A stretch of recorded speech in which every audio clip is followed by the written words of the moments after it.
Four things happened yesterday in the news that you need to know about, so stop scrolling and let's get into it. The March inflation report dropped yesterday morning and it's horrible. Inflation tripled in 1 month, jumping to 3.3% year over year.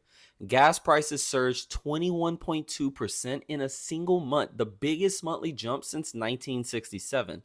Consumer sentiment just hit a historic low, worse than the Great Recession and worse than COVID. All of this is being driven by the Iran war, and oil is now at like 100 a barrel. And you're feeling this every time you go to the grocery store and every time you fill up your tank.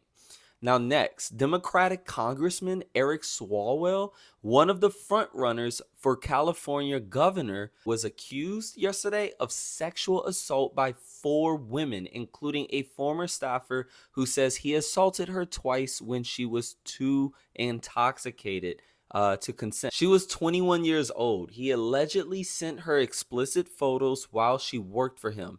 Nancy Pelosi, Hakeem Jeffries, and Adam Schiff have all called for him to drop out of the race. His campaign chair resigned. Major endorsements are being pulled. Swalwell denies the allegations. I say the same thing about everyone. Accountability has no party. If this is true, he needs to go. All right.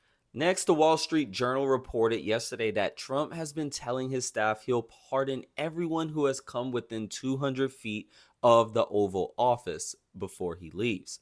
His own staff is raising fears about being prosecuted for things they're doing on the job. The White House said, quote unquote, learn to take a joke, but also said, quote unquote, the pardon power is absolute. And here's what most people don't know. A presidential pardon is permanent. No future president can reverse it, ever. The joke with Trump is always just a preview. And lastly, J.D. Vance boarded Air Force Two yesterday, heading to Pakistan to lead peace talks with Iran. Jared Kushner and Steve Witkoff are joining him. These talks will determine whether the ceasefire holds or the war resumes. The Strait of Hormuz is still barely open. Oil is still near $100 a barrel. If these talks fail, gas prices go higher, inflation goes higher, and everything in story one gets worse. Pay attention this weekend because what happens in Islamabad will directly affect your bank account. So yes, those are my top 4 stories from yesterday. If you do want to stay updated, and stay in the know with things, make sure you give me a follow.